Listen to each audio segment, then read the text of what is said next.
E aí, pessoal, estamos começando mais um episódio do nosso Pode Congregar, episódio número 7, e hoje a gente está recebendo aqui uma pessoa muito querida por mim, foi meu professor no seminário, pastor Juan de Paula Santos Siqueira, é teólogo formado pelo Seminário Batista do Sul, convalidado pela Presbiteriana Mackenzie, né, especialista em teologia e ministério pastoral pela Universidade Luterana do Brasil, professor de teologia, foi meu professor aqui em Niterói, professor também no Martin Busser, né? Professor do Ministério Fiel, vi que tem um curso lá no Ministério Fiel, coordenador do curso de teologia da Faculdade Legacy e pastor e plantador da Igreja Batista do Redentor, aqui no Rio de Janeiro, na região do Andaraí. Pastor Juan, seja muito bem-vindo ao Pode Congregar. Obrigado, meu amigo, meu irmão Érico.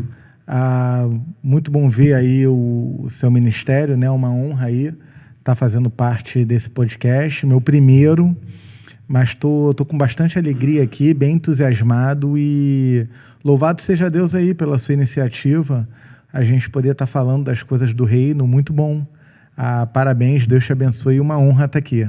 Pastor, a gente agradece mais uma vez e a gente vai falar sobre um tema muito importante hoje para a igreja e a gente vai justamente definir e pensar, né, o porquê a teologia é importante para a igreja. A gente vive num momento em que a gente vê um déficit teológico muito grande nos cristãos, ideologias, ideias, teologias muito confusas e diversas, né, difundidas dentro das igrejas protestantes brasileiras. E a gente vai tentar, então, trazer esse tema para um campo prático, um campo mais objetivo, para que quem está nos assistindo possa compreender o porquê a teologia é importante. E antes da gente falar sobre o assunto, a gente precisa, em primeiro lugar, definir o que é teologia. Quando você fala sobre a relação teologia e igreja, e você colocou isso muito bem, a gente não pode discutir, debater, conversar sem definir conceitos, o que é cada coisa. Então, eu queria começar a definir igreja. O que é uma igreja? Antes de falarmos de teologia. A igreja, Lutero nos ajuda muito, ela é uma comunidade de justos e pecadores.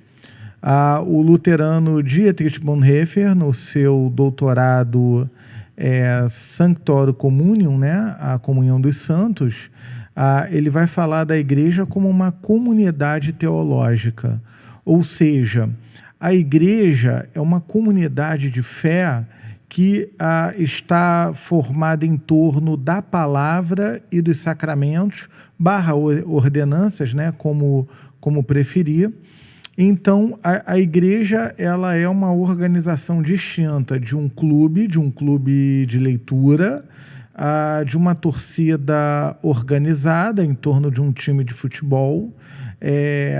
Ela é uma associação diferente de qualquer outra associação existente na face da Terra, porque a igreja, apesar de sua composição humana, ela é composta de pessoas, mas ela é gerada por uma ação extraordinária de Deus, que é a regeneração. Então, a igreja ela é uma comunidade dos remidos, ela é uma comunidade de pessoas, ela é um ajuntamento, usando aqui o termo em Atos, ela é um ajuntamento de pessoas que foram alcançadas pela graça de Deus e que confessaram a fé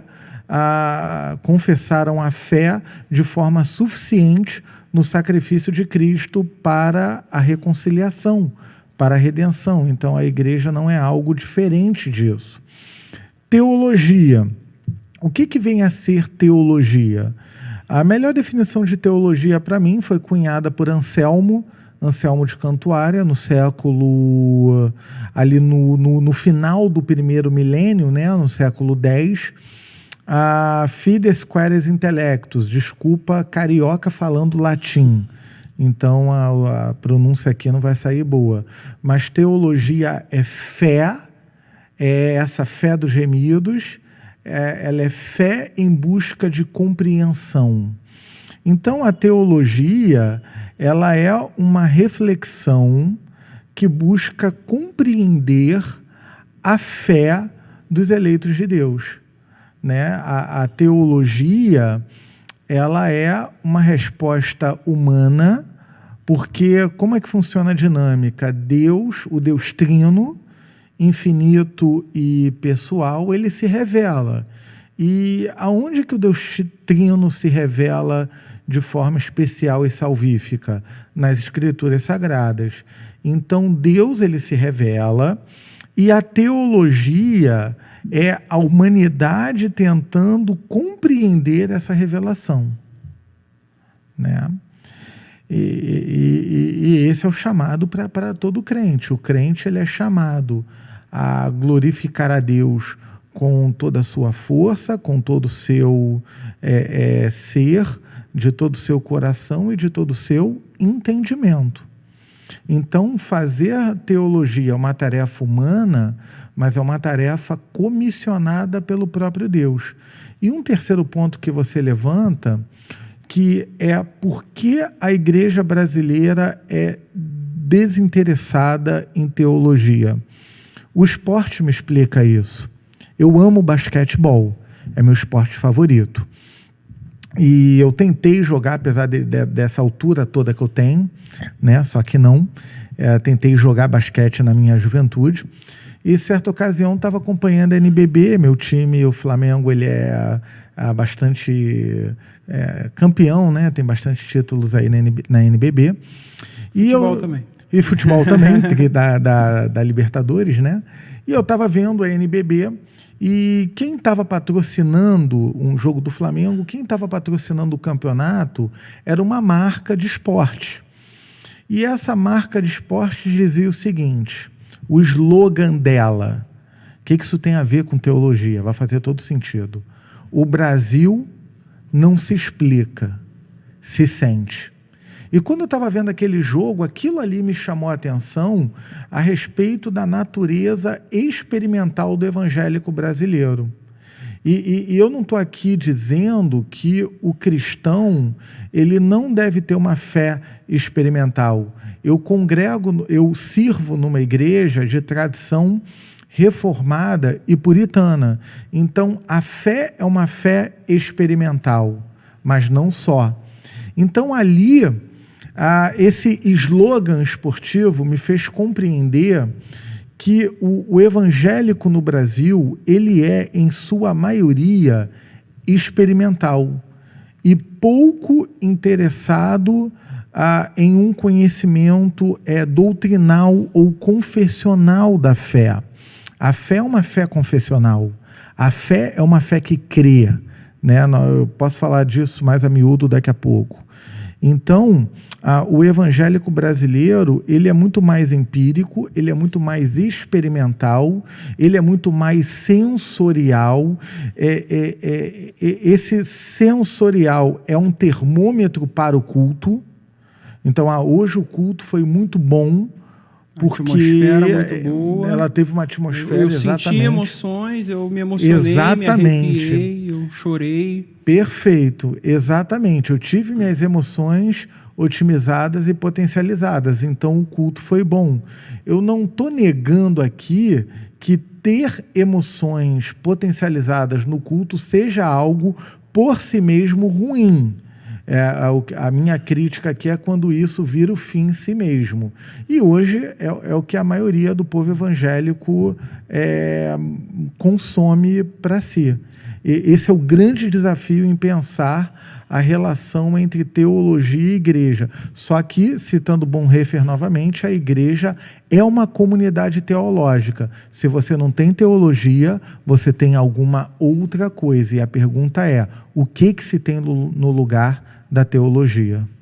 Isso é algo que a gente deve refletir, né? Mas pegando um gancho dentro disso que você falou, a sensação que a gente tem às vezes é de que só existem dois extremos, né? A gente vive hoje numa sociedade que dizem ser extremamente polarizada e tudo mais, mas quando a gente olha historicamente, né, essa polarização ela sempre existiu, talvez não da forma política como a gente tem hoje, mas em outros contextos. E dentro da igreja, protestante brasileiro, a gente via muito isso, né? A gente, às vezes, tem a sensação de que ou se tem muita experiência sensorial, experimental, ou se tem muita experiência intelectual, racional. E que ou você tem um ou você tem o outro e que não dá para caminhar junto. É nesse caminho mesmo ou existe um ponto de equilíbrio? Ou o que a Bíblia fala para a gente sobre isso?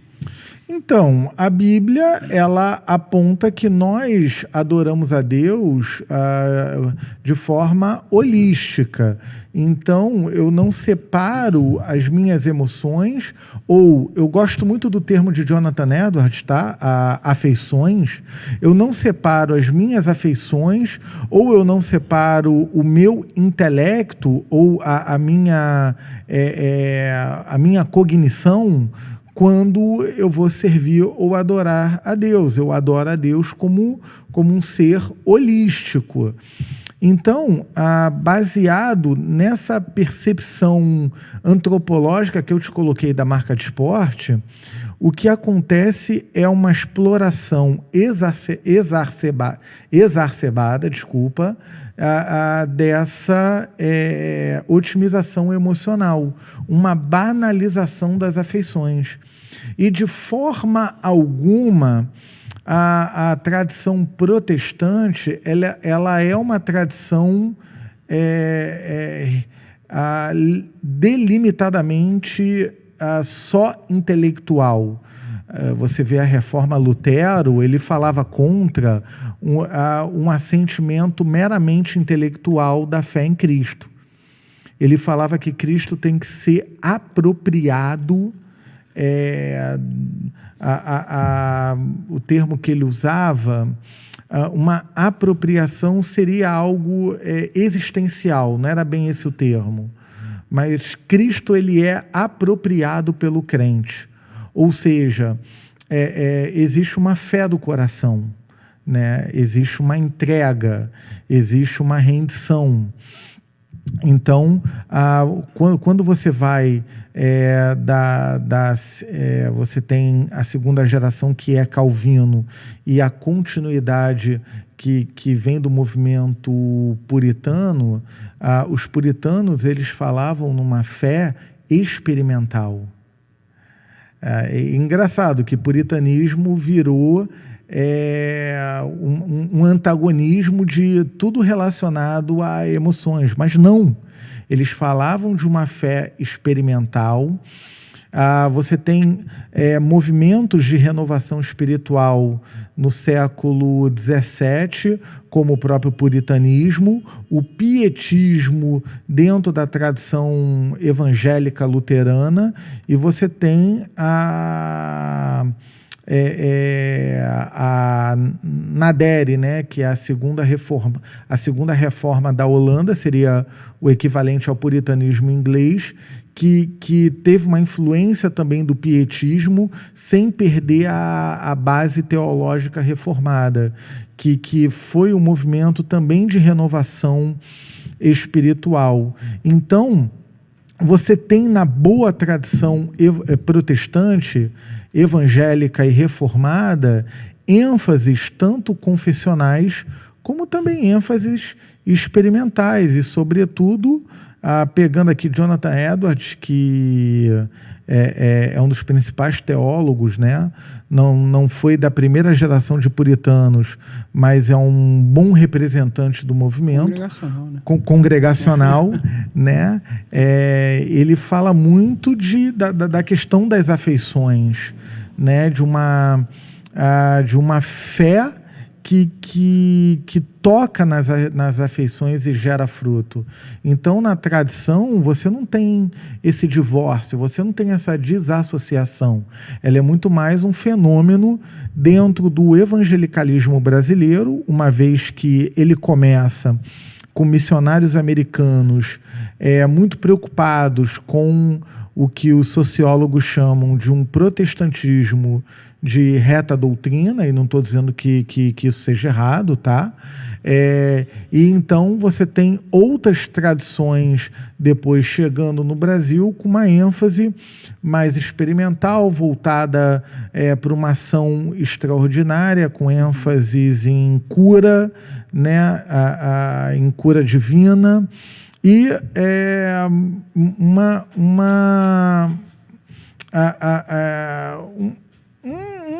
ainda que dentro do protestantismo, uma falta de uma construção e um diálogo entre essas diferentes posições. E baseado novamente no exemplo esportivo, essa questão da otimização emocional, ela não é segmentada, ela não é característica de grupo A, B ou C. Ela é uma característica do evangelicalismo brasileiro. Então você pode ver uma igreja com uma placa de um distintivo histórico, tradicional, ou até mesmo com uma tradição pentecostal clássica, a placa, mas tendo esse tipo de otimização emocional sem fornecer uma base doutrinal e confessional. Ou seja, não é exclusividade de um grupo, é um fenômeno que ele está presente no evangelicalismo brasileiro. Você acha que, quando a gente olha para a história, né, ao longo da história, a gente sempre observa que todo movimento tido como extremo, ele produz uma reação igualmente extrema. Uhum. E a gente vê muito isso nos dias de hoje, mas ao longo da história sempre foi dessa forma. Você acha que a chegada desses movimentos, tido como extremos, de priorizar dons espirituais, priorizar a experiência sensorial, a emoção, a cura, produziu essa reação extrema de você priorizar só uma questão intelectual, uma questão de um conhecimento mais conciso acerca de Deus, e por isso a gente criou essa polarização? Não, eu acho que não. Por quê? Porque você tem elementos extraordinários e de experiência sensorial nas Escrituras. Então, eu acho que não foi um fenômeno reagindo meramente a um outro fenômeno. O que eu acredito é que essa exploração sensorial, ela vem importada, ok, da América do Norte, né? Você tem, a gente importa muito ainda hoje, né? Perfeito. As megachurches. Exatamente isso. Os fenômenos das megachurches, que eu não estou falando contra o fenômeno em si, tá? Para também não nos acusarem de, ok, vocês que advogam uma teologia saudável são contra o crescimento da igreja. A gente estava até conversando sobre isso antes do podcast, que uma igreja ela pode ser teologicamente saudável e ser uma igreja frutífera para a glória de Deus. Não é esse o ponto, né? O ponto é que aquilo que foi importado é a ideia de que o culto é uma privatização da fé. É algo individual, não envolve a comunidade, ok? E ele é todo formatado para você ter uma experiência sensorial.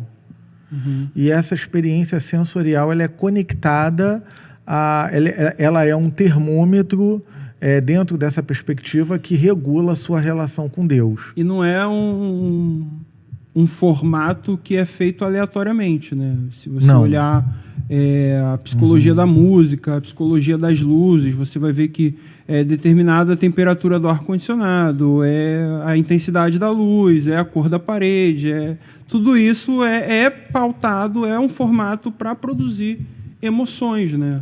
Sim, a questão da neurolinguística, que é muito utilizada. Então você tem todos esses elementos que substituem a teologia. E eu vou te falar, isso não é algo novo. Tá? Eu citei Jonathan Edwards, ele experimentou um avivamento, ele realmente experimentou um avivamento verdadeiro, o chamado na história da igreja primeiro grande despertamento, e ele não fazia nada a não ser pedir por avivamento e pregar a Escritura, e pregar temas como a ruína humana, a suficiência da expiação para a salvação, a regeneração, a justificação. Enfim, ele pregava doutrinas cristãs e era um homem muito fervoroso, muito piedoso na sua relação com Deus. Você tem uma geração seguinte, um homem chamado Charles Finney, não lembro se um presbiteriano ou congregacional, que ele, então, ele faz uma ruptura com esse primeiro avivamento. Ele entende que o avivamento não é um ato da soberania de Deus e um derramamento do Espírito Santo dando a sua presença no meio do povo, da comunidade reunida. Não. Para Charles Finney, o avivamento ele não passa de uma manipulação emocional. Então ele coloca um banco chamado Banco dos Aflitos ou Banco dos Desesperados, onde ele numa tenda colocava ali aqueles que eram visitantes, aqueles que não eram crentes professantes, e por meio de técnicas psicológicas ali dentro da sua retórica, ele procurava então fazer essa otimização emocional, e então no final dali do momento, né, ele fazia o chamado ao altar. Né? Ele convidava aquelas pessoas emocionadas para irem ali à frente e tomarem uma decisão ao lado de Cristo, não baseado numa pregação clara, numa exposição fiel da Escritura e uma proclamação clara do Evangelho, de forma alguma. Ele fazia isso com base nessa otimização, nessa manipulação emocional. Aí você tem o embrião que foi se desenvolvendo e chegou ao que temos hoje no evangelicalismo, né? Um crescimento exponencial, e eu não estou aqui negando que pessoas não se convertam nesses contextos, pelo amor de Deus, eu tomo muito cuidado com isso, mas você tem um crescimento amplo, numericamente falando, mas você tem uma deficiência a nível confessional. E lembrando, a fé cristã, pensando no cristianismo antigo, no tempo ali dos credos e concílios, né? A fé cristã é uma fé credal, ela é uma fé confessional. E eu não estou falando aqui de confissão reformada ou confissão luterana, estou falando de cristianismo, de credo dos apóstolos, de Nicéia, do credo niceno-constantinopolitano, etc., do aspecto credal e confessional da fé. Então, muitas das vezes o evangélico ele é alguém muito experimental, e não estou dizendo que isso por si seja errado, mas pouco conhecedor da fé que ele crê, da fé que ele confessa. Isso sim é um problema. E isso é Mas essa problema. Questão é interessante, eu queria saber sua opinião sobre isso, porque até com relação a esse formato, né, desse culto que é feito para produzir emoções, acaba se tornando uma discussão extremamente polarizada, porque então se lá faz isso, então eu não posso fazer, eu não posso pintar a minha parede, eu não posso fazer isso, eu não posso fazer aquilo, eu não tenho isso. A gente tem essa tendência a polarizar tudo. Mas você acredita que esse formato ele pode caminhar junto com uma teologia saudável? Ou você acha que é preciso ter um certo cuidado com essa questão de produzir emoções, ainda que aliado a uma pregação fiel, uma pregação expositiva, uma teologia saudável? Qual é a sua percepção sobre isso? Então, como você colocou na apresentação, eu sirvo numa igreja de tradição reformada, e a gente lida com o chamado princípio regulador do culto. O que vem a ser isso? vem a ser uma percepção da Reforma de que Deus, ele revela para nós nas Escrituras como ele quer ser adorado. Tá? Então, Deus, ele se revela, e Deus, ele revela para nós como nós o adoramos. Isso diz respeito a muita coisa no quesito da forma, tá? Ou seja, o objetivo do culto não é produzir emoções. O objetivo do culto é glorificar a Deus, né? Nós somos chamados a adorar a Deus enquanto comunidade cristã. Agora, a nível de princípio regulador, e não há uma unanimidade na tradição reformada em como aplicar o princípio regulador na prática, então você tem desde grupos que acreditam, por exemplo, seguem a linha que Zwinglio seguiu de abolir. Estou dando exemplos, tá? Abolir a música do culto. Calvino só cantava exclusivamente os salmos, a métrica ou hebraica ou genebrina, sem o uso de instrumentos, se não me engano, até a grupos que têm uma teologia reformada, mas que procura comunicá-la em um formato compreensível no século XXI. Isso é objeto de muito debate, ok? Isso dentro da tradição que eu faço parte. Eu estou delimitando o debate porque eu não conheço outras. Então, eu estou delimitando o debate dentro da tradição reformada. Qual o caminho que a gente deve pensar aqui? A gente deve pensar que existem elementos que são adiaforistas, vem do grego adiáfora, que quer dizer indiferente. Por exemplo, a Bíblia, ela não fala nada acerca da cor da parede.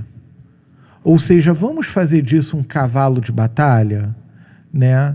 A Bíblia, ela não fala nada acerca do horário do culto.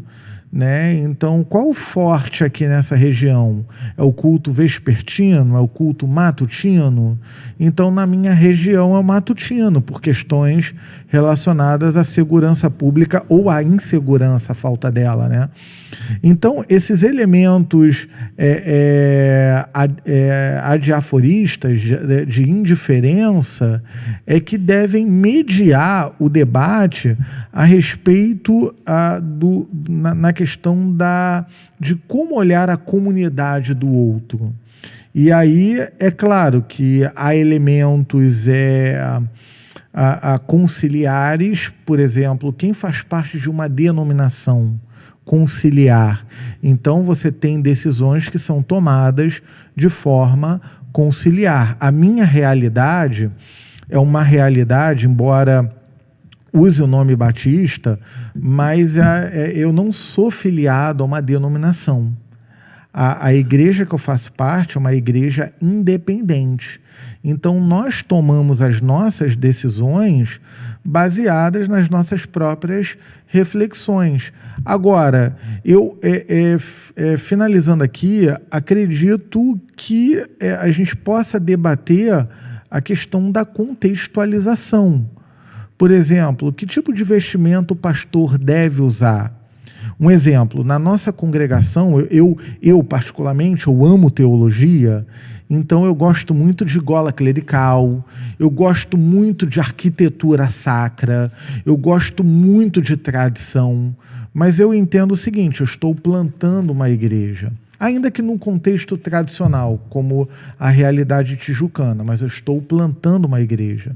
Então eu procuro me vestir de forma que eu seja identificado pelas pessoas que ali congregam, como mais um do povo. Né? Então, é errado o pastor pregar de calça jeans?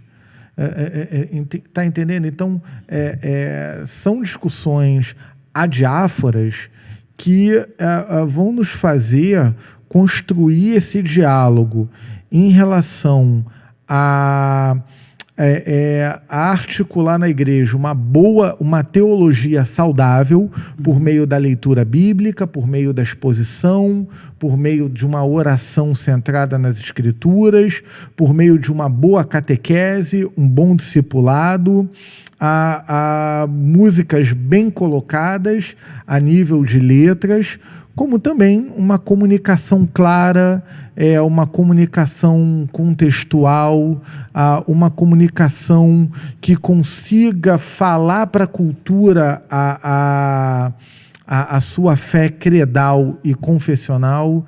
Eu acho que esse é o caminho, né, da construção desse diálogo. Às vezes a sensação que a gente tem é que a gente discute muito sobre questões que são, como o senhor falou, a Bíblia não define, são questões pequenas, são questões que, como por exemplo, a cor da parede, a cor da...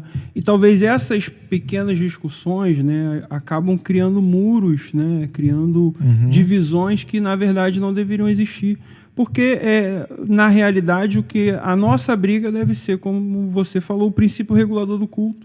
E a gente já falou isso aqui em outro podcast, o princípio regulador do culto é a palavra.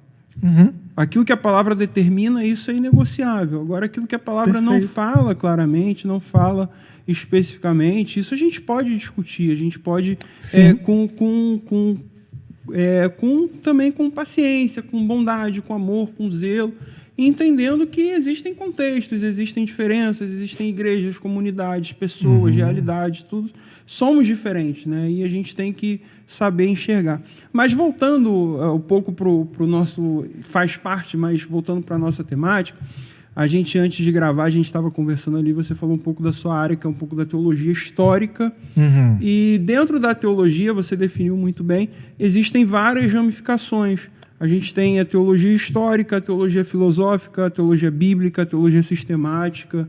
E eu queria que você falasse um pouco, assim, brevemente, assim, fazendo um pouco essa diferença para quem está nos assistindo poder entender, para não ficar confuso ali o que é o que, se é tudo a mesma coisa. Fala um pouco para a gente. Eu preciso antes dizer que esse tipo de separação, ele vem do século XVIII, tá? Então é algo recente na história do cristianismo, por causa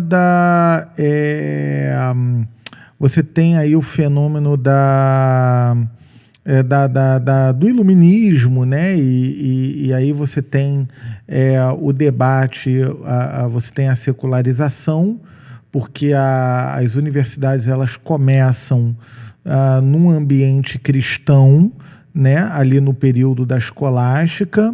A reforma protestante ela começa num debate de ideias e na exposição bíblica dentro da universidade, Wittenberg com Lutero, vai para a igreja, mas ela está dentro da universidade.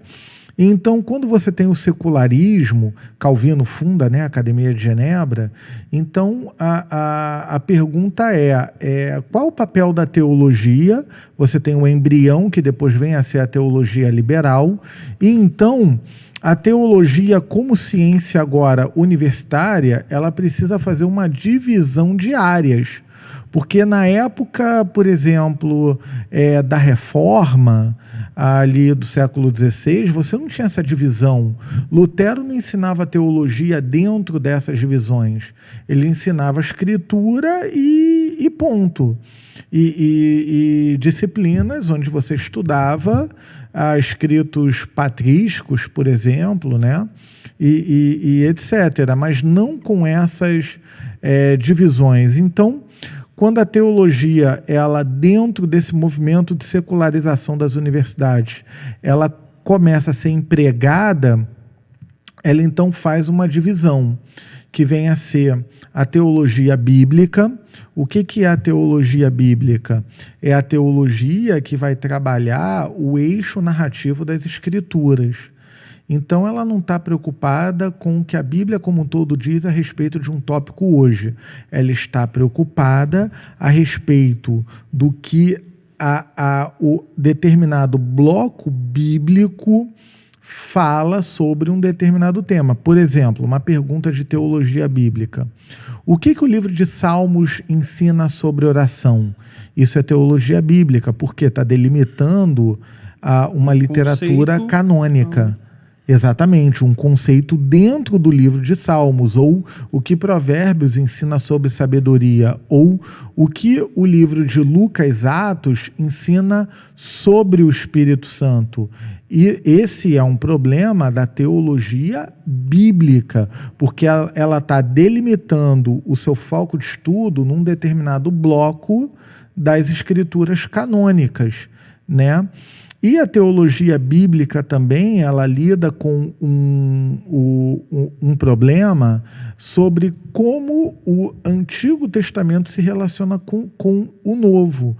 Ou seja, os elementos de continuidade e os elementos de descontinuidade.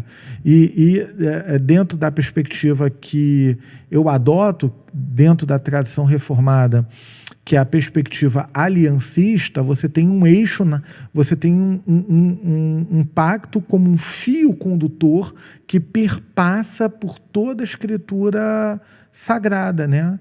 Então, essa é a teologia bíblica, né? Procura trabalhar essa aliança com Deus dentro do que é chamado de revelação progressiva, a progressividade da revelação divina dentro do cânon das Escrituras. A teologia bíblica ela faz uso da exegese, né? Porque o texto ele tem um significado para o seu público original, daí o conhecimento das línguas originais, hebraico, algumas porções de aramaico e o grego koiné, o grego comum, né? Você tem a teologia histórica, que é o desenvolvimento, ainda na teologia bíblica, a questão da hermenêutica, o texto sendo interpretado dentro do seu contexto e o contexto como fator significativo para determinar o significado de um determinado texto. Então, a teologia bíblica, ela bebe das línguas originais, da exegese, da hermenêutica. Da teologia bíblica, você vai para a teologia histórica. O que é a teologia histórica? É o desenvolvimento da interpretação da revelação bíblica. Então, como a revelação bíblica foi compreendida ao longo dos séculos da fé cristã e também dentro de determinados embates e perguntas que foram surgindo, como determinadas doutrinas foram elaboradas ao longo da história. Vou dar um exemplo. E não é heresia, por favor. Você não tem nas escrituras sagradas, canônicas, você não tem o termo trindade. Você não tem esse termo lá, mas aquilo que os concílios entenderam à luz das Escrituras do que significa trindade, um Deus que é ao mesmo tempo uno e trino, três pessoas em uma essência ou substância divina, isso você tem nas Escrituras. Só que esse argumento ele foi elaborado ao longo dos séculos, contando com mestres como Irineu, como Atanásio, como Tertuliano, como Agostinho e também os concílios. Então, isso é teologia histórica, né? O desenvolvimento da doutrina. Da mesma forma, você não tem na Escritura o termo expiação limitada. Você não tem esse nome, você tem expiação, mas você não tem a Escritura falando do termo limitada para designar a extensão dessa expiação. O que você tem na Escritura é uma substituição penal e a ideia de que Jesus morreu pelo seu povo, Mateus 1, 21, mas você não tem o termo limitada. Então, a teologia histórica, ela ajuda a definir esses conceitos de forma que a gente entenda e compreenda melhor doutrinas que estão reveladas nas Escrituras. Essa é a teologia histórica. Como se desenvolveu ao longo do tempo. Perfeito, como se desenvolveu a doutrina. A teologia sistemática, ela vem então, à luz da teologia bíblica e da teologia histórica, procurar desenvolver o que a Bíblia fala como um todo e com um testemunho histórico acerca de um determinado tema. Então, por exemplo, ao invés de Salmos, a teologia sistemática pergunta o que a Bíblia fala sobre oração, não os Salmos, mas as escrituras canônicas como um todo, ou o que a Bíblia fala sobre o Espírito Santo. Já não envolve mais Lucas, Atos ou João capítulo 14, capítulo 16. Não, mas o que de Gênesis a Apocalipse a Escritura fala como um todo acerca da pessoa do Espírito Santo. Então, essa é a teologia sistemática. Alguns vão dizer que a teologia sistemática, isso foi muito comum no período escolástico, a questão do texto prova, alguns vão acusá-la de que ela tira o texto do seu devido contexto. Isso realmente pode acontecer, eu não li todas as teologias sistemáticas existentes, eu não posso falar que isso nunca aconteceu. O que eu posso falar é que esse argumento geralmente é utilizado por estudiosos que partem de uma hermenêutica de suspeita do texto bíblico, ou seja, os liberais, para tentar descredenciar algum tipo de afirmação dogmática a respeito das escrituras sagradas. Agora, a relação, esse foi um papo nosso também antes do podcast, né? A relação entre teologia bíblica e sistemática, ela é dialética. Por um lado, eu já vi professores falarem que, a sistemática ela se curva à exegese. O texto bíblico que vai determinar o dogma. Esse é um lema da Reforma, a sola scriptura. A Bíblia é a autoridade final a respeito de doutrina, como também de ética, né?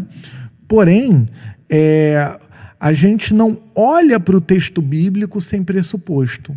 Ou seja, quando a gente está diante do texto sagrado, esse texto, ele é inspirado por Deus? Então, a relação entre a teologia bíblica e sistemática, ela é dialética. Finalizando, ou dialógica, né? Finalizando, a teologia filosófica, ela procura falar acerca de Deus a partir da criação, alguns chamam de teologia natural e graça comum, então você tem todo um debate, né? Você faz uso de elementos filosóficos para falar acerca de temas teológicos, é a teologia filosófica, e, por fim, a teologia prática ou teologia pastoral, que é a atividade fim, né? Todo esse conhecimento, ele tem o objetivo de glorificar a Deus ou evangelizando os ímpios, aqueles que ainda não colocaram a fé em Jesus, ou edificando os salvos, edificando a igreja. Então, a teologia prática, ela contempla o ministério pastoral, a prática pastoral, a poimênica, né? Ela contempla a pregação expositiva, a exposição bíblica, ela contempla, a gente estava debatendo a liturgia, o ato de culto, ela contempla a educação cristã, ela contempla no ministério pastoral o aconselhamento, ou seja, todas as atividades que visam o evangelismo, né, a evangelização, missões, a missiologia, né, a plantação de igrejas, que é um tema muito em voga. Então, todo esse arcabouço teológico voltado ou para a evangelização de ímpios ou a edificação dos santos. E dentro disso que você falou, né, eu acredito que talvez não mais agora, mas ainda existem muitas pessoas que acreditam que a teologia não tem relevância. Pessoas que não se importam com isso. Alguns chegam a dizer que eu não preciso da teologia, porque tudo que eu preciso está na Bíblia. E é importante, eu acho que na sua fala agora ficou muito claro o porquê ela é importante, né? Mas ratifica isso, né? Por que a teologia é tão importante para a gente, para a igreja, para o crente, para o cristão? Porque, como eu falei no começo, Deus ele se revela, né? Então, a tarefa humana é compreender essa revelação. Né? E tem um detalhe, né? Ele se revela pela palavra. Na Escritura. Na Escritura. Perfeito. E tem crente que não lê a Bíblia. Aí, não sabe o que está perdendo, né?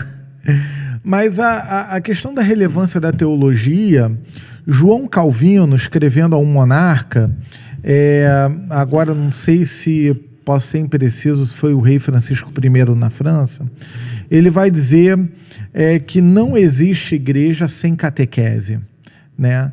Então, a igreja ela é uma comunidade teológica. Se não tiver teologia, vai ter uma outra coisa, e isso vai mexer na sua identidade comunitária. Ou seja, não vai ser uma igreja, vai ser uma outra coisa, né? Então, quando você dá o exemplo do crente que ele entende que teologia é irrelevante, e aí a gente tem que dar o benefício da dúvida, que muitas vezes a teologia pode ter sido para ele mal apresentada. Seja, por exemplo, por um teólogo liberal, né, um erudito liberal. Então, eu tive muita experiência, Érico, em sala de aula, de pessoas falarem, olha, eu lecionando teologia sistemática, e a pessoa falar, eu estou com medo de perder a fé. Né? Por quê? Porque a referência dela foi o mestre da suspeita, foi um teólogo liberal, alguém que não crê na inspiração bíblica, alguém que não crê na divindade de Cristo, nos atos extraordinários de Deus revelados nas Escrituras, alguém que não crê no credo apostólico, alguém que não crê na vida eterna. Então, o que essa pessoa vai transmitir?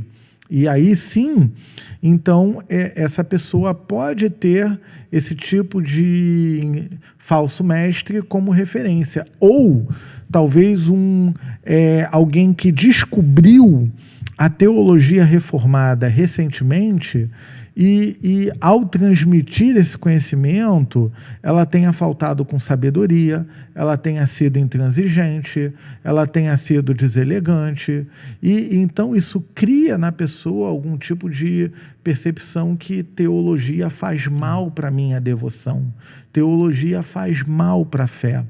E não é nada disso. Você tem um livro maravilhoso que foi escrito em 1986, se não me engano, pelo recém-falecido J. Packer, chamado O Conhecimento de Deus, onde ele faz uma conciliação do conhecimento doutrinário com a devoção e a piedade cristã. A questão a teologia, ela me ensina mais sobre o Deus que é vivo e verdadeiro, sobre Deus que é infinito e pessoal, sobre um Deus que é o Criador e o Redentor. E como não amar esse Deus que nos amou infinitamente, sacrificando seu próprio Filho na cruz do Calvário para a nossa salvação. Então, a teologia, ela tem sua relevância porque ela clarifica a fé.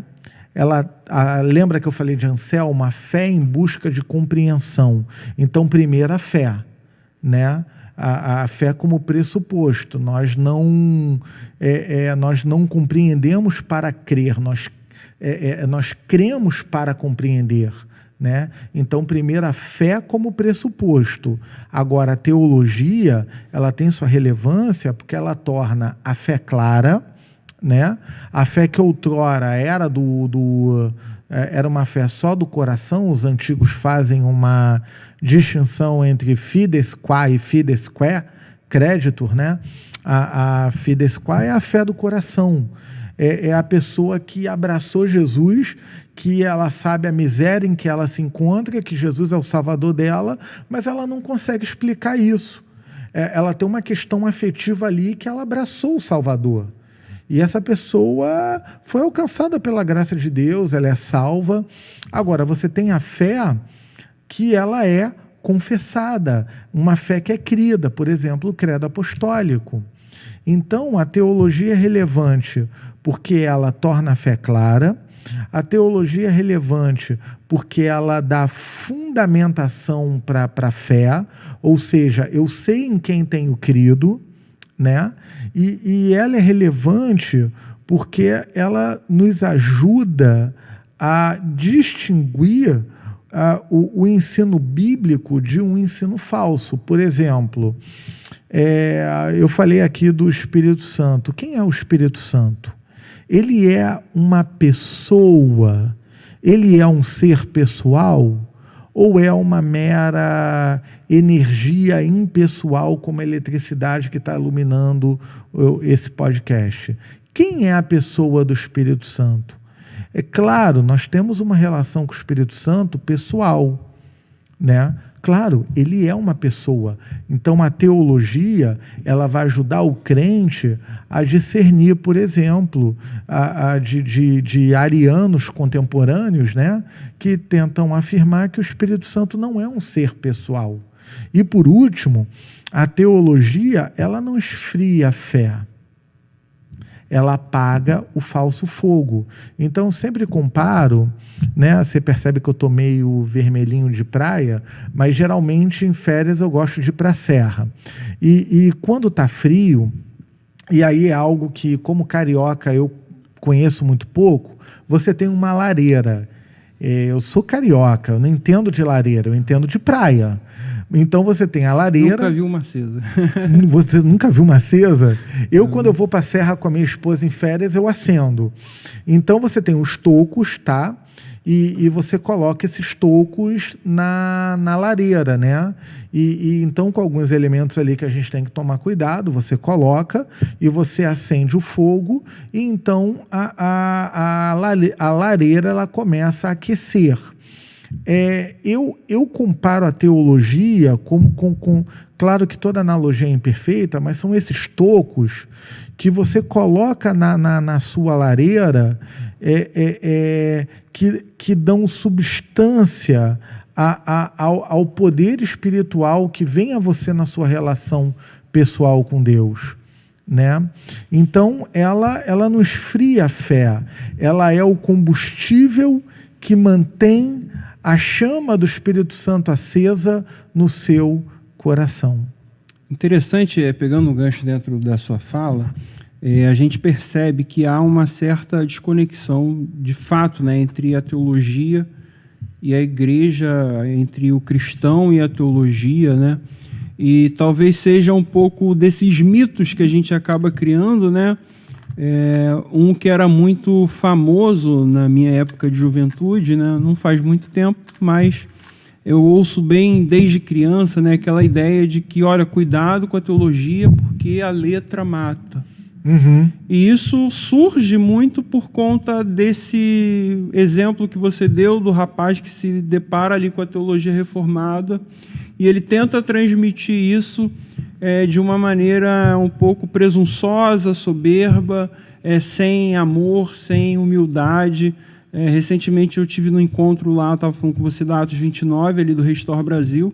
Quem veio aqui dar essa palestra foi o Jeff Madder, que lançou recentemente o livro Calvinista Humilde, que fala um pouco justamente sobre isso. E a ideia que ele traz é a seguinte: o grande problema do calvinismo, né, e da teologia reformada não é a teologia, não é o ensino, não é a pregação. O grande problema são os calvinistas, né? São as pessoas que levam esse conhecimento para frente de maneira presunçosa, né? E isso acaba criando, de certa forma, essa desconexão entre a teologia e a igreja, a teologia e o cristão. E dentro disso, né, surge a pergunta, para quem é a teologia? Porque há esse pensamento de que quando não há essa desconexão, muita gente acredita, não, teologia é só para o pastor, teologia é para quem prega, para quem ensina. É isso mesmo? Para quem é a teologia? Tá, dentro da tua fala, você levantou 3 pontos, eu quero comentar respondendo a sua pergunta. O primeiro deles é que um calvinista não humilde ou arrogante é uma contradição de termos. Por quê? O que a doutrina reformada ensina? Que o ser humano é totalmente corrupto e carente, totalmente dependente da graça de Deus. Você não entendeu nada. Exatamente. Então, quer dizer, se a pessoa ela conhece a Deus, ela tem uma relação pessoal com Deus, ela conhece o Evangelho, isso é graça. E se é graça, não há mérito. Então, ela não tem no que se vangloriar. Então, um calvinista arrogante é uma contradição de termos. É disfuncional. Porque é uma pessoa que... Porque se a salvação fosse pelas obras, então você entenderia... Por exemplo, você olhar alguns fariseus no Novo Testamento, que acreditavam que a salvação era por uma justiça própria. Então, eles eram arrogantes.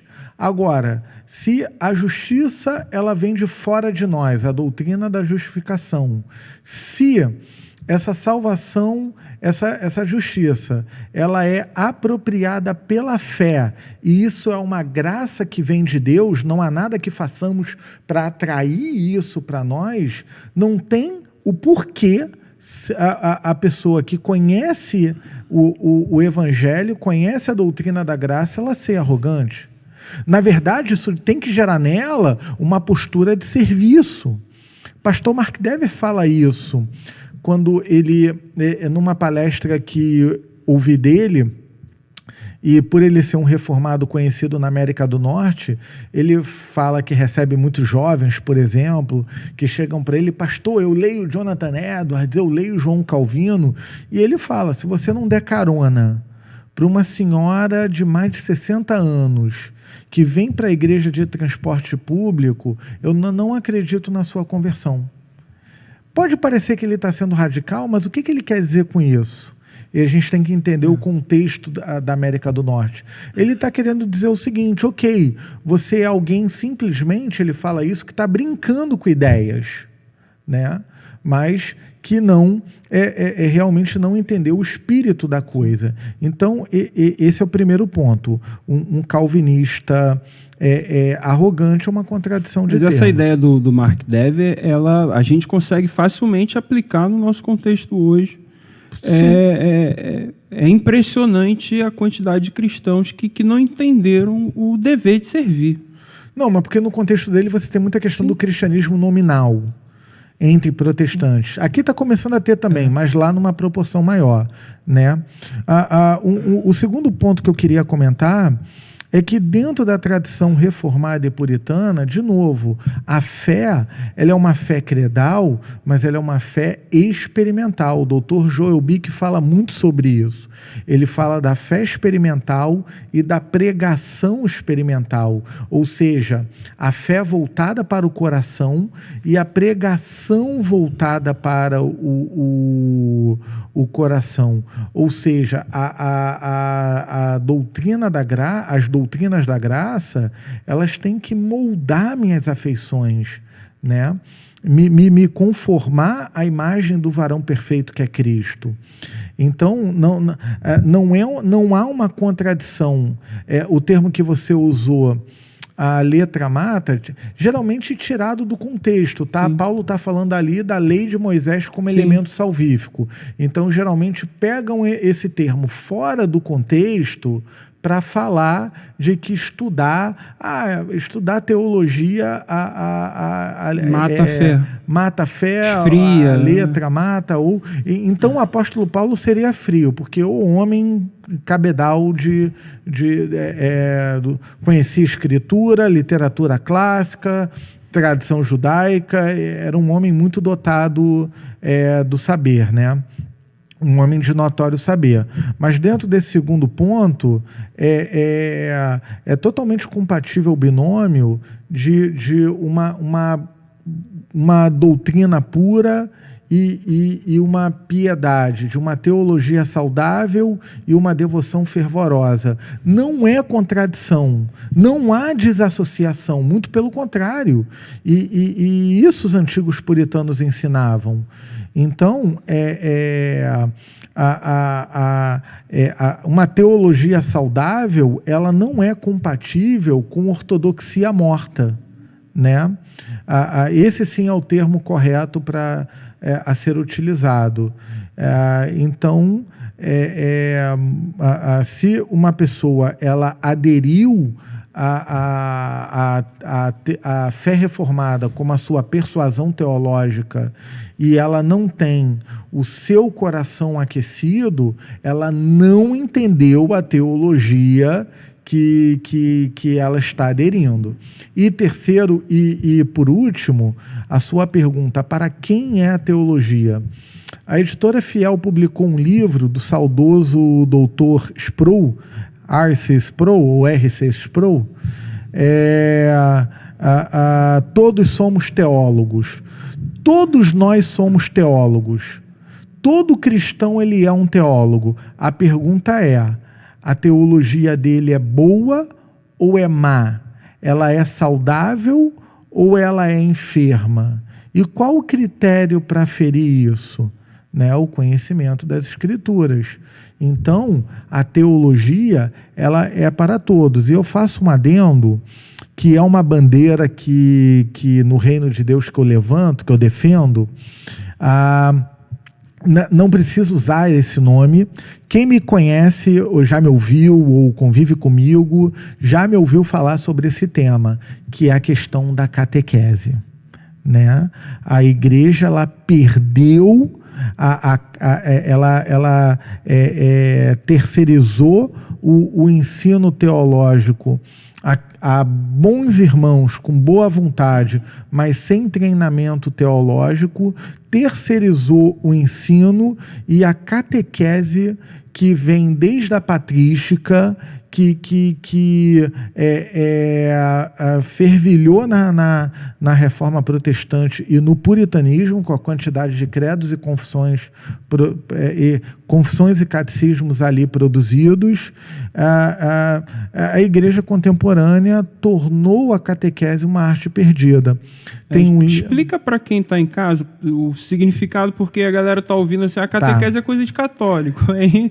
Mas só para a galera. Eu vou explicar entender. por que eu levanto essa bandeira. E não é ecumenismo, não. Não, lógico. Não é ecumenismo, não. É porque as pessoas não sabem o significado da palavra. Perfeito.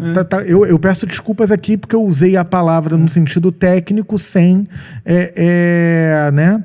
Então, tem um livro do J.I. Packer, de novo, chamado Firmados no Evangelho.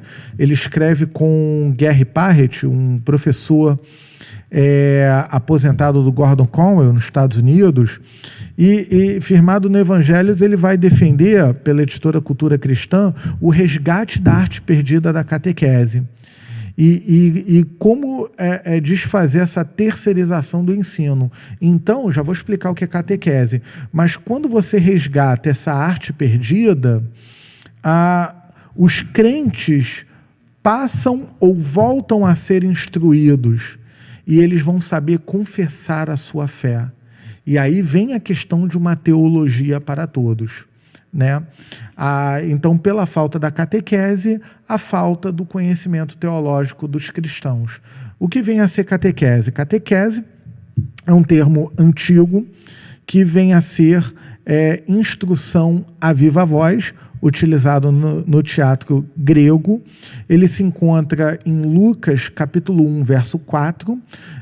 Lucas fala que escreve para Teófilo para que ele fosse instruído. Uma tradução ali alternativa seria catequizado, porque é a mesma raiz. Ou Gálatas 6, versículo 6, aquele que é instruído deve participar das coisas boas daquele que o instrui. Então, aquele que é catequizado catequizado, aquele que catequiza, também seria uma tradução alternativa. Catequese significa instrução na fé, tá? E aí vem a pergunta: catequese é coisa de católico? Ok. A catequese, ela foi um elemento de instrução na Igreja Antiga, começando com a didaquê, no final do primeiro século, provavelmente início do segundo século, mais ou menos ali 150. Os pais da Igreja eram versados em catequizar os chamados neófitos, os novos na fé, sobretudo Irineu de Leão, porque ele está lidando ali com egressos do gnosticismo, muito diferente ali no contexto de Atos, né? O eunuco etíope que é batizado por Filipe quando ele é transladado e tal, que já tinha um conhecimento prévio das escrituras, da aliança, da tradição judaica, né? Então, Irineu está lidando com pessoas ali com conhecimento zero da fé, e que vem do gnosticismo, que não é só um conhecimento errado, mas é uma deturpação de elementos centrais do cristianismo, como, por exemplo, a pessoa de Cristo. Por exemplo, Cristo, a carne é má, então Jesus é Deus é bom, logo Deus não veio em carne. Esse tipo de coisa que Irineu está lidando ali. Então, ele começa um trabalho no seu livro Epidexis, né, demonstração da pregação apostólica, de fazer uma catequese ali para os novos na fé. Mas continua a pergunta: a catequese é coisa de católico? Ela se desenvolve, Agostinho foi o catequista ali por excelência, né? E, por fim, no decorrer do século, com a institucionalização de algumas questões na igreja cristã, a catequese entra em declínio. De novo, a sua pergunta: a catequese é coisa de católico? Então, vamos lá. Em 1520, Lutero, então, ele está no início do desenvolvimento da reforma evangélica desculpa. Pode deixar. Ali no ambiente ali geográfico germânico, né? Então, ele inicia um programa de ensinar a fé baseado em Agostinho, onde ele trabalha o credo apostólico, trabalha a oração do Pai Nosso, trabalha os 10 mandamentos. No Catecismo Menor, em 1529, ele coloca os 10 mandamentos primeiro para apontar o pecado, né, o que ele chama de apontar a doença, para depois oferecer o remédio. No final do meio para o final da década de 20, no século XVI, Lutero vai fazer uma inspeção pastoral na região da Saxônia, que é entre Alemanha e Polônia, e ao ter contato com os párocos, os novos pastores, né, os antigos padres de Roma, agora os novos pastores da igreja evangélica, ele então constata, Lutero, que os pastores eram totalmente ignorantes na fé. Eles desconheciam o credo apostólico, desconheciam a oração do Senhor, o Pai Nosso, e desconheciam os 10 mandamentos. Lutero, ele volta horrorizado, ele volta chocado dessa inspeção. Então ele junta seus companheiros de reforma, Justo Jonas, o Nicolas Amsdorff, um companheiro bem próximo de reforma, Felipe Melanchthon, seu parceiro de reforma, talvez o Johannes Bugenhagen, enfim, ele junta ali a seus companheiros de reforma e insta então a turma a preparar catecismos para crianças. Eu vou te pedir licença, só para mostrar, tá? Em 1500 é porque eu tenho ele aqui, tá? E eu quero mostrar ele para você. Não sei se vai dar para mostrar para as câmeras, tá? Só o celular aqui que está um pouco travado. Não, a gente teve recentemente, né? Uhum. A editora Fiel lançou aquele Catecismo Nova Cidade. Vou falar dele. Que é uma tentativa, né, de retrazer, né, relembrar, né, uma prática antiga que a gente se perdeu. E eu ia te perguntar um pouco sobre isso. Você consegue identificar um momento histórico exato ali em que a igreja brasileira, a igreja protestante, né, ela perde essa prática da catequese, ainda que com outro nome, né, talvez, mas tem um momento exato, ou você acha que foi uma construção ao longo do tempo, né, essa perda desse hábito, desse costume? Os dois.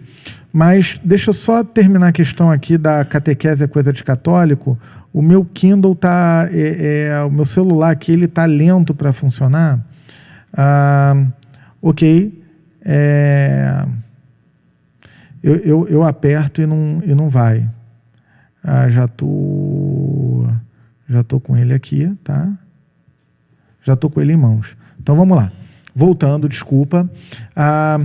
1528, um ano antes de Martinho Lutero escrever seu Catecismo Menor. Eu documentei essa informação num artigo no livro A Glória da Graça de Deus, da editora Fiel, capítulo 19, o Ministério Pastoral e as Igrejas Confessionais, ou a catequese e as igrejas confessionais, alguma coisa assim. Eu esqueci o nome do título do meu artigo. Mas eu documento ali que em 1528, um aluno de Lutero, chamado Andreas Altheimer, ele era um pedagogo, ou seja, um professor de crianças em idade escolar. Ele então vai para Wittenberg a estudar teologia com Lutero e se torna um pastor da Reforma Alemã, junto com Johann Burer, na paróquia de Ansbach, na Alemanha, uma área, se não me engano, bem rural. Em 1528, Andreas Altheimer, ou Altheimer, alemão, ele vem a escrever o primeiro catecismo com perguntas e respostas. Então, eu vou repetir. Quem escreveu o primeiro catecismo com perguntas e respostas foi o luterano, não foi o católico. A Igreja Católica só foi escrever o seu no Concílio de Trento, que começa ali entre 1535 a 1537. Você tem Inácio de Loyola, os jesuítas, etc. Se você passar para o lado, você tem esse catecismo em mãos. Isso está disponível no Kindle. Em alemão. Em alemão. E você tem em mãos o primeiro catecismo escrito em perguntas em perguntas e respostas. Caramba. Não foi um católico, foi um luterano, né? Então aqui você tem perguntas e respostas para crianças. Pergunta: quem é você? Resposta: eu não vou aqui ler em alemão, porque carioca, falando alemão, a pronúncia, mas pergunta o que você é. A resposta: eu sou uma criança cristã e um filho de Deus. Então esse catecismo, ele foi... Eu vou fazer aqui uma tentativa, tá? Qual câmera que é melhor? Eu acho que essa daqui é a sua câmera. Essa daqui é a minha, tá? Deixa eu tirar o brilho do celular, que vamos fazer o trabalho, vamos fazer direitinho, né? Vamos ver se a câmera consegue pegar ali. Tá, só...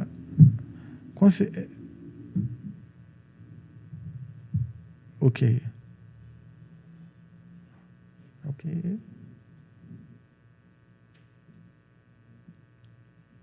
Bom, se não pegou, a gente consegue botar aí na descrição. A gente perfeito. Eu mando a foto. A gente bota o link no... Andreas Altheimer Catequismos.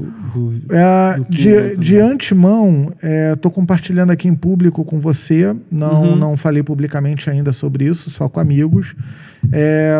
Meu sonho é fazer esse catecismo falar em português. Então, eu tenho começado a trabalhar. Ano que vem eu vou me dedicar mais a esse projeto, tá? Catecismo é coisa de católico, então vamos lá. Então você tem Andreas Altheimer fazendo o primeiro catecismo de perguntas e respostas em 1528.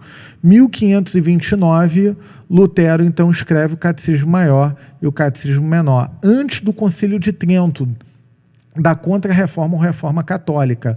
Ou seja, catequese não é coisa de católico, é coisa de cristão e é coisa de evangélico. Então, logo em seguida, na segunda geração, Calvino escreve Catecismo, 1537, depois ele revisa em 1542, se não me engano, posso estar sendo impreciso aqui com a data.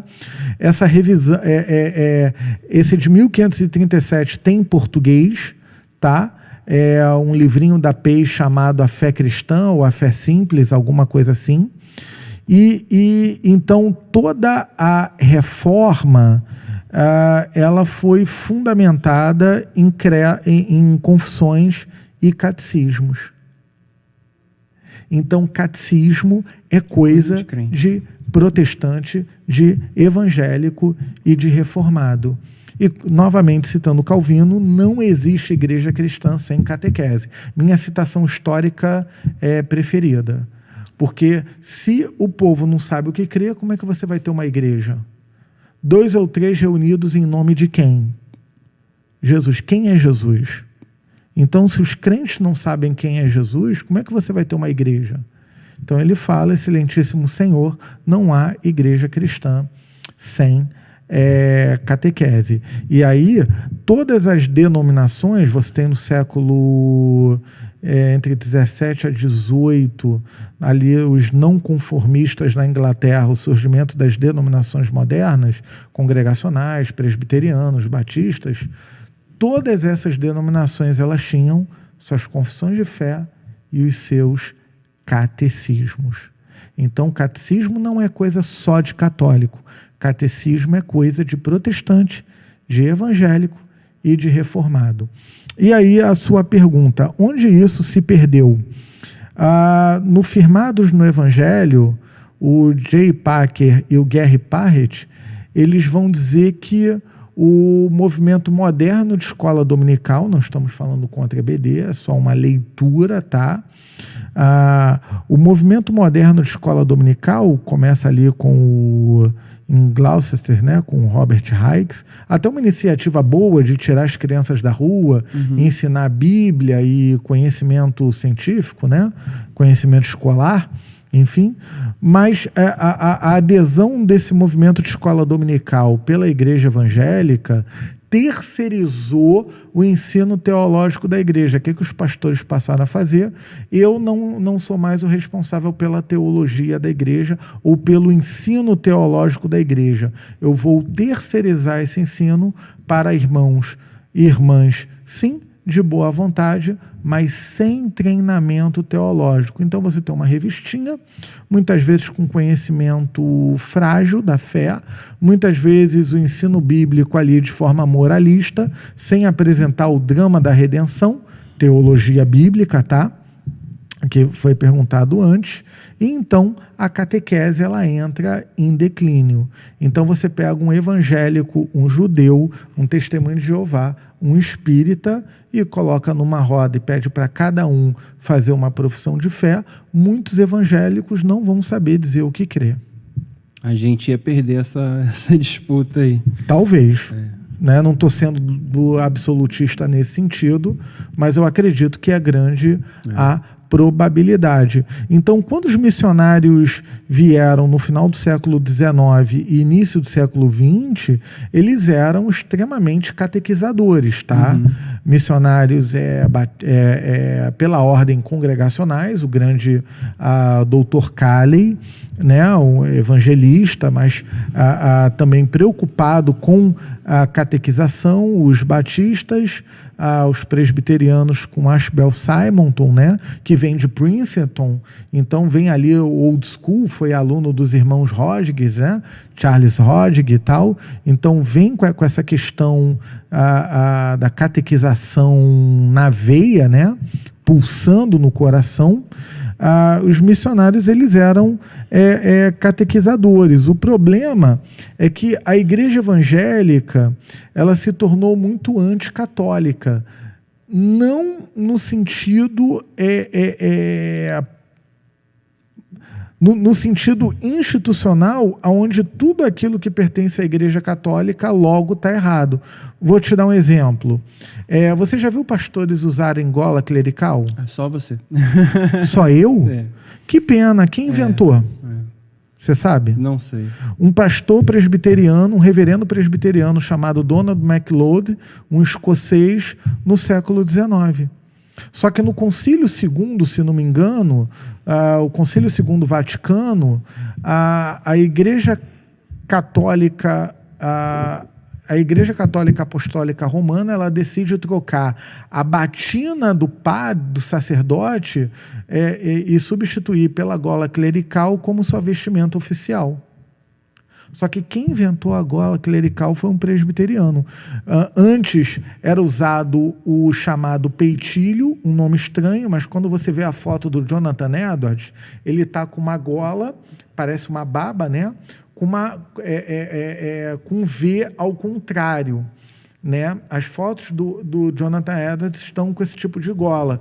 Isso se chama peitilho, muito utilizado pelos luteranos e também por alguns antigos puritanos históricos. Então, a gola clerical serviu para substituir o peitilho e se tornar a vestimenta pastoral. Né? Então a pessoa vê a gola clerical, isso é católico, mas foi um reformado, foi um presbiteriano que inventou. Do mesmo modo, pela igreja evangélica no Brasil, histórica, ela ser fortemente antirromanista, então logo, se a igreja católica usa catecismo, nós não usamos. Então, aí você tem, como eu falei, essa terceirização da teologia, essa ênfase da otimização sensorial. Então, você perde a importância da base teológica. Então, a ideia é batizar o máximo de pessoas que eu conseguir. Não importa o que ela efetivamente aprendeu. Então, a catequese, ela entrou em declínio e eu faço aqui uma tentativa singela, não eu sozinho, mas à luz de bons irmãos que têm sido referência para mim na caminhada ministerial, da gente resgatar a arte perdida da catequese. Agora, eu sei, surge uma pergunta, peraí, mas eu vou usar isso na minha congregação. Se eu falar catequese, assusta. Eu tenho ajudado alguns pastores nessa área. Não use o termo catequese. Use classe de instrução da fé. Manual de instrução da fé. Pronto. Você tira a catequese. Sobretudo se você for de uma igreja mais antiga, histórica, né? E ali, sim, você pode usar um catecismo. Você tem vários. Eu gosto muito do catecismo que o Spurgeon elaborou. Ele pegou o breve catecismo e adaptou a uma eclesiologia batista congregacional, né? É um bom catecismo. E o que você citou, que é o meu preferido, é o catecismo Nova Cidade, que o pastor Tim Keller, junto com... não, é um irmão chamado Sam Chamas, alguma coisa assim, não conheço. Eles juntos pegaram, tentaram fazer ali algo entre o catecismo de Heidelberg, que tem uma pegada bem devocional, poética, né? Característica ali da Segunda Reforma Holandesa, o puritanismo holandês, vamos chamar assim, né? Que tem ali uma influência do pietismo, então tem uma pegada bem devocional, e o breve catecismo, eles fazem uma junção dos dois, numa linguagem mais palatável, porque os catecismos foram utilizados, foram escritos nos séculos XVI, XVII, XVIII, numa linguagem que talvez pessoas hoje no Brasil do século XXI... Linguagem do tempo, né? Do seu linguagem tempo. Fruto do seu tempo, século XVIII, né? Perfeito. O Catecismo Nova Cidade, contextual, ele surge e graças a Deus a Fiel fez um ótimo trabalho em traduzi-lo, surge como uma alternativa, tá? Para poder instruir o povo de Deus na fé numa linguagem palatável e contextual. Até porque o Tim Keller é um mestre aí da contextualização. Particularmente é o catecismo que eu uso na igreja quando eu tenho que catequizar ou instruir um novo na fé, eu uso o Catecismo Nova Cidade. Nós tivemos a oportunidade de trabalhar esse livro aqui na igreja com jovens e foi, de fato, uma experiência enriquecedora, né? O Keller, ele tem, de fato, essa capacidade de ser bastante contextual. E falando um pouco sobre o Keller, né? A gente já está caminhando para o fim. Essa capacidade do Keller, ele abriu os nossos olhos, os nossos horizontes, para uma questão muito interessante da teologia, que é quando a teologia ela extrapola, né, os limites da igreja. Então, o Keller começa a trazer essa perspectiva, né, de que a teologia ela se relaciona com o nosso trabalho, a teologia se relaciona com o nosso casamento, com a nossa família, na nossa faculdade, nas nossas relações de modo geral. Tudo isso é modificado, é clarificado a partir de um entendimento correto sobre quem Deus é, sobre quem nós somos. E isso é muito interessante, né? A gente poder desfrutar disso, né? E trazer isso até para o nosso contexto. Olha, a teologia ela não é restrita aos púlpitos, não é restrita ao ambiente da igreja, mas a teologia ela transcende a tudo que envolve a nossa vida. Ela está no nosso trabalho, a forma como a gente se relaciona, a forma como a gente vive, a forma como a gente ajuda, como a gente caminha junto com os nossos irmãos. Tudo isso é determinado pela teologia e isso é muito importante, é fundamental para a nossa vida. Pastor, eu queria concluir... Posso só comentar essa questão do Keller? Por favor. Ele é alguém que aplica muito isso no campo pastoral, mas eu diria que ele bebe isso do que seria o chamado neocalvinismo holandês. Você tem o Abraham Kuyper, né?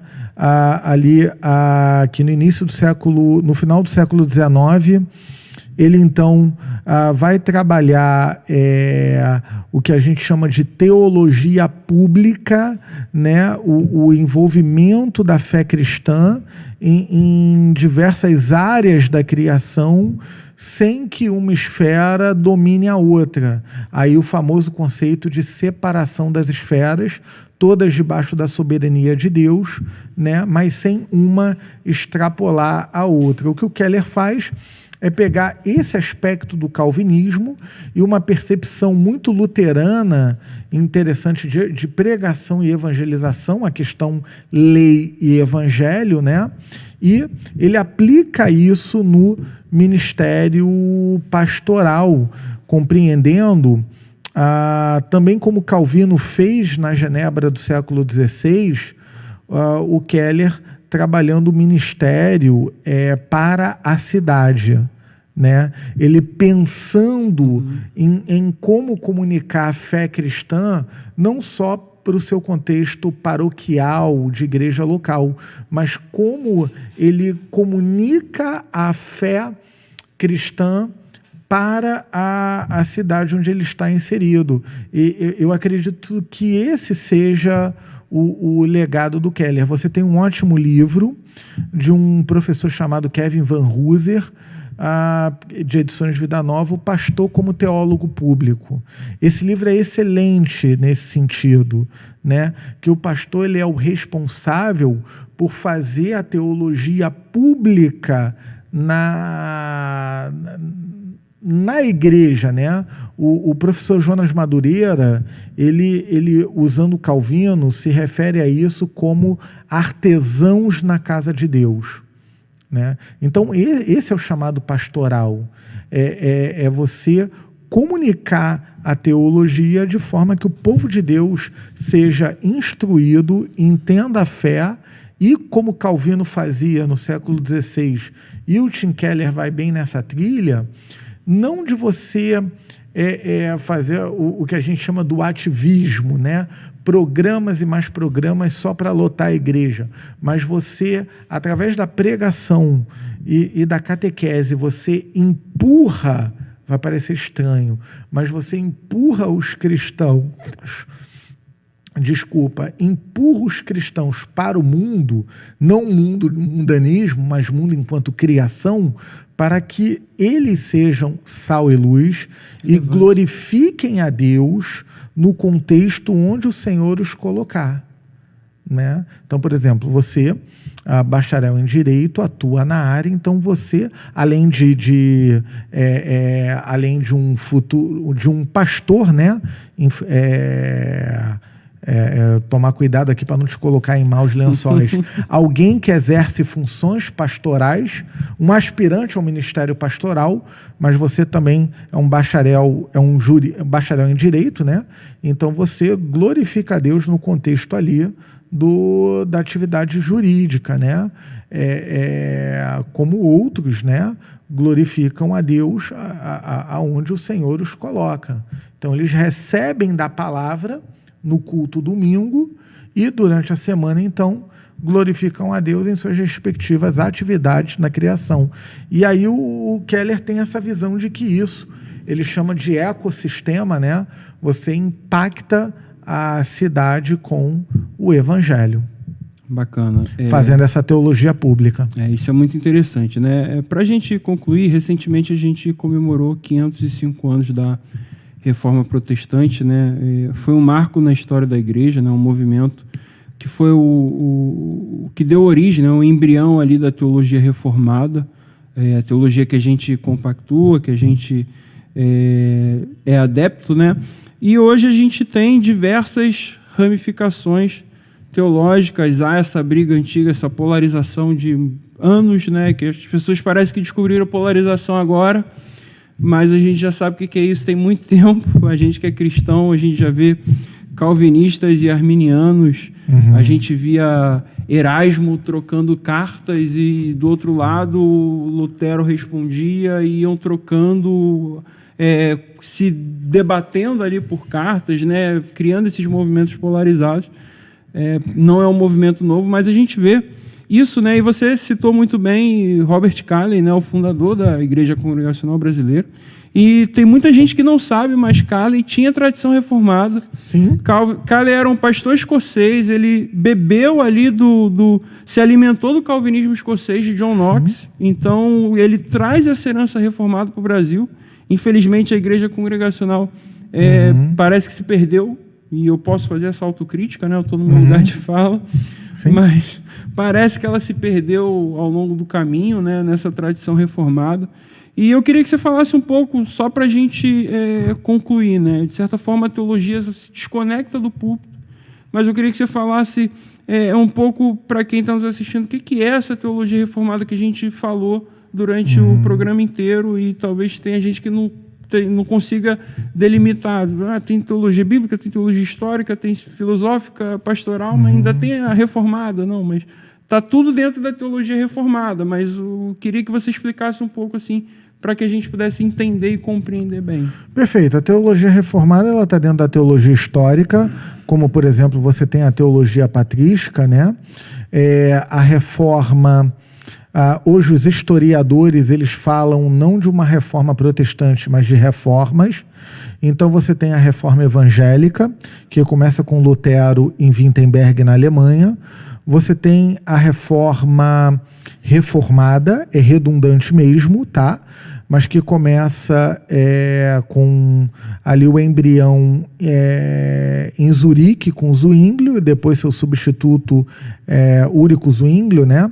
Ele tem uma morte precoce, então vem o seu substituto Henriger Bullinger, né?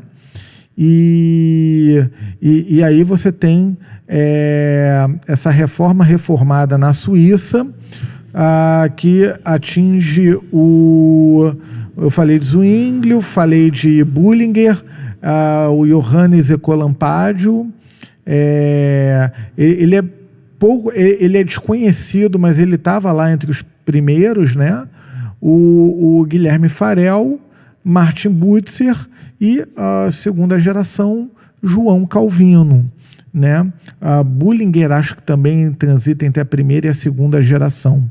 Calvino vem mais de segunda, aprendendo com Guilherme Farel e com Martin Butzer. Enfim, então a teologia reformada foi a teologia articulada por essa ramificação reformista ali do protestantismo. A ideia não era abrir uma igreja nova, mas reformar a igreja que havia se desviado, sobretudo nos concílios de Latrão, entre o primeiro e segundo milênio, acrescentando doutrinas que não têm substância escriturística, né? E então essa teologia reformada ela tem algumas bases. Por exemplo, ela comunga também com a reforma evangélica luterana, que só a escritura é a autoridade final em matéria de fé e doutrina, contrapondo com um entendimento da igreja vigente na época que a palavra de Deus é composta por um tripé: escritura, tradição e magistério. Os reformadores vão dizer que não, que a tradição ela está sujeita à escritura, não equiparada a ela, que ela vai substituir o magistério. Lutero vai fazer isso pelo livre exame do crente em relação às escrituras, não livre interpretação. Muita gente confunde isso. Livre exame, né? E a escritura como autoridade final. Então você tem o somente a escritura, você tem o somente a fé, ou seja, a salvação ela não é mais uma dialética, a igreja vigente na época, uma dialética entre fé e obras, onde a pessoa é salva à medida que ela vai sendo salva à medida que participa dos sacramentos. Não, a salvação ela é única e exclusivamente pela fé em Cristo, e por meio da fé, essa justiça que é de fora, que é de Cristo, ela é imputada ao crente. A salvação ela é pela graça, ou seja, não há mérito, né? Então a pessoa está participando do sacramento, então eu também tenho mérito em relação à salvação, eu fiz por onde merecer ser salvo. Não, a salvação ela é única e exclusivamente pela graça de Deus, sem o mérito humano. E Jesus Cristo ele é o único mediador. A Maria não é corredentora, não existem outros mediadores, outros intercessores canonizados. Cristo é o único mediador entre Deus e os homens, e ele é o único intercessor. Né? Citei aqui 1 Timóteo 2,5, também o tema da carta aos Hebreus, a doutrina da intercessão de Cristo, também está em Romanos. Então ele é o único mediador, ele é o único intercessor, ele é o único salvador, exclusivamente. Cristo não é uma das opções, não é um caminho, ele é o Salvador, ele é o caminho. E a glória dessa salvação, ela não é dividida, porque se não há mérito humano, se o ser humano não fez por merecer, essa glória é somente para Deus. Então aqui você tem a base, somente a escritura, somente a fé, somente a graça, somente Cristo e somente a Deus toda a glória. A teologia reformada vê o ser humano como alguém inábil, para a sua salvação, então ele tem que ser habilitado pelo Espírito Santo. E isso é de forma graciosa, e essa graça ela é soberana.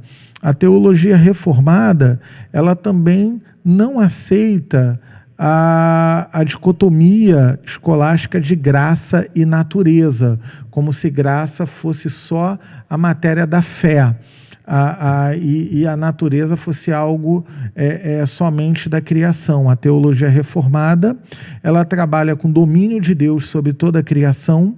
A graça especial é a graça que salva, a graça comum é essa chuva que cai sobre justos e injustos. A teologia reformada, ela foi a base majoritariamente da evangelização do Brasil no final do século XIX e início do século XX. Como você muito bem colocou, o Dr. Robert Calley, ele vem de tradição reformada, ainda que no Brasil alguns fazem essa crítica. Ele, não vou dizer que ela procede ou não entrando no mérito, mas a sua ênfase foi mais numa evangelização do que propriamente numa catequização. Isso talvez se deva porque ele já chegou numa determinada idade, ele não teve tempo de fazer tudo, mas fazer muita coisa. Mas é honesto dizer que o primeiro pastor por ele formado, José, me foge o nome agora, José alguma coisa dos Santos, ele estudou no colégio de pastores do Charles Spurgeon. Ele foi enviado para a Inglaterra para estudar no colégio de pastores do Spurgeon. Então ele era preocupado sim com a teologia. Os presbiterianos e os primeiros batistas que vieram também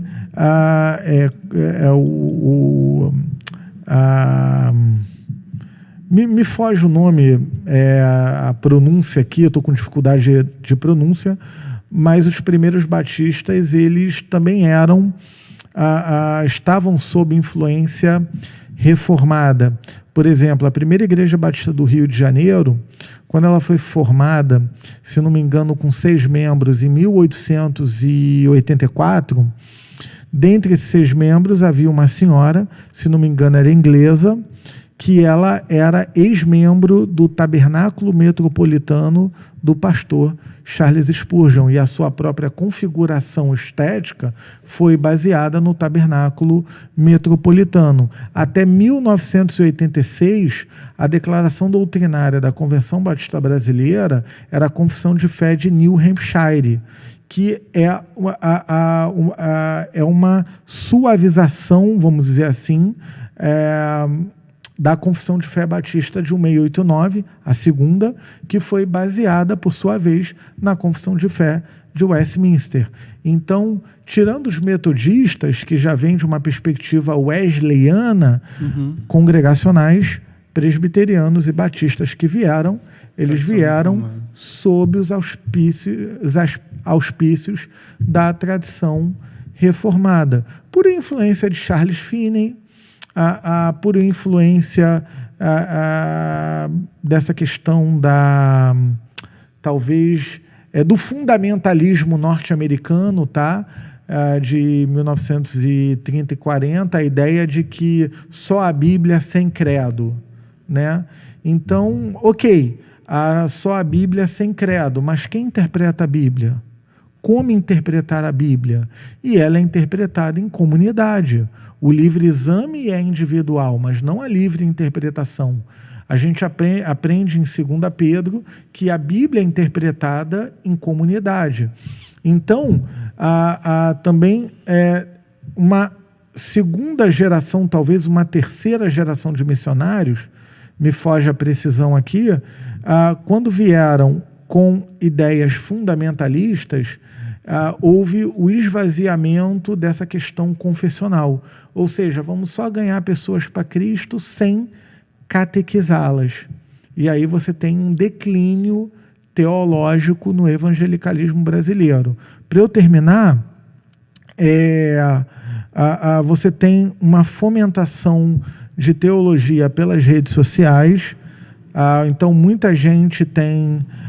por exemplo, tive lá na plantação um jovem universitário que se converteu conhecendo o evangelho pela internet.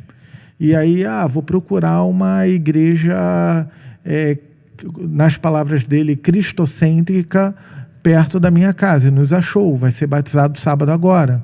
Já está alguns meses aí congregando conosco. Eu dou destaque ao site Voltemos ao Evangelho, que agora está ligado ao Ministério Fiel, né? Que foi aí fundado pelo pastor Vinícius Musselman Pimentel. Eu tenho um artigo também no Teologia Brasileira, Tupiniquins para a Glória de Deus, onde eu abordo essa fomentação da teologia reformada por meio de blogs e por meio da internet. Então, um bom trabalho tem sido feito e muitas pessoas têm amadurecido na fé, porque a teologia é importante para isso, tá? Para esse amadurecimento na fé. Então, ótimos trabalhos têm sido feitos. Um deles é o seu podcast, né? Porque eu não conhecia nenhum podcast reformado. Parabéns. Obrigado, Deus te abençoe. Pastor. Pastor Juan, a gente agradece a sua participação, a sua presença. Com certeza a gente poderia render muito esse assunto aqui. Eu mesmo me segurei aqui para não fazer algumas perguntas, mas a gente entende que não dá para a gente esgotar, né, nenhum assunto, né? O conhecimento sobre Deus ele é inesgotável e glória a Deus por isso, porque Amém. A gente, quando olha para o conhecimento de Deus, a gente tem a oportunidade também de reconhecer a nossa limitação e diante da grandeza desse Deus que a gente serve. Mas nós agradecemos a sua participação e a gente queria dar oportunidade aí para as suas considerações finais e também para que você fale aí para quem está nos assistindo, onde que eles podem te encontrar, a sua rede social, a sua igreja também, quem quiser visitar. Perfeito. Meu nome é Juan de Paula, com J, lembrem do Juan do Flamengo. Meu Instagram é Prof. Juan de Paula. Eu leciono em alguns seminários aqui no estado do Rio, né? Mais Rio, Niterói. Um deles, onde o nosso irmão Érico estudou, o Congregacional de Niterói. Também leciono no Seminário Eclésia, que funciona na Igreja Evangélica Fluminense, né? Dr. Robert Calley fundou. Leciono também em outros seminários. Eu sou plantador da Igreja Batista do Redentor. Fica ali na rua Barão de Mesquita 438, funciona na Escola Carioca de Dança. Domingo, o auditório nos é cedido por meio de um aluguel para que ali tenhamos o culto ao Senhor e a plantação da igreja, né? Twitter, eu acho que é Juan de Paula, e o Facebook, acho que é Juan de Paula Siqueira. Tá? Então, esses são os meus meios aí. Vocês podem achar ali, mais o Instagram que eu tenho utilizado, né? E produzo algum conteúdo teológico, algumas curiosidades históricas. Por exemplo, uma das minhas últimas postagens foi que eu falei no começo que eu gosto de basquete. Tentei jogar basquete na juventude, né? Eu escolhi o basquete não me escolheu. Mas o fundador do basquetebol, James Naismith, ele era um reverendo presbiteriano. Eu fiz uma postagem sobre isso no Instagram. Então, ele estudou paralelamente educação física no Canadá, junto com a teologia. Então, ele foi um pastor presbiteriano que no inverno e não dava para praticar outros esportes, pediram que ele inventasse alguma coisa para ninguém ficar sem esporte. 2 cestas de pêssego, um lado e do outro, ali para o século... se não me engano, século XIX, e aí o objetivo era você arremessar, acertar a bola na cesta adversária, e ali nasceu o basquetebol. Quem fundou o basquetebol foi um pastor presbiteriano, reformado. Bacana. Então, eu coloco nas redes sociais essas bem legal. curiosidades aí. E também alguns... Tá chegando o Natal, eu vou defender que Papai Noel existiu. Né? Você concorda comigo? Papai Noel existiu? Não, eu vou esperar a sua publicação, né? aí eu Não, faço... mas todo ano eu coloco. Eu já coloquei o bispo que deu uma bofetada no rosto diário, né? Então, Papai Noel foi inspirado no bispo Nicolau da Turquia, né? Que tinha uma barba branca, tinha um hábito de distribuir presente para as crianças em vulnerabilidade econômica, né? Então, o mito do Papai Noel foi inspirado em um bispo pró-Nicéia. E aí a minha polêmica no Instagram, pessoal, o Papai Noel existiu. Daqui a pouco o pessoal vai defender isso aqui na igreja, a gente vai ter que... Brincadeira. Pastor, muito obrigado pela participação. Existiu, mas morreu. É importante, né? Ele não continua hoje dando presente. Nem é intercessor de nada. Muito obrigado pela participação, foi uma bênção aqui para nós, a gente agradece. E você que está nos assistindo, não deixe de seguir aí no Instagram também, o @podecongregar. Se inscrever no nosso canal no YouTube e compartilhar para que a gente possa crescer e levar conteúdo bom, edificar os cristãos, edificar as igrejas e para a glória de Deus sempre, que esse é o nosso objetivo. Tá bom? Bom, Deus abençoe a todos que assistiram. Leiam a Escritura em oração e sejam catequizados, sejam instruídos para a glória de Deus. Amém. Beleza, pessoal? Tchau, tchau.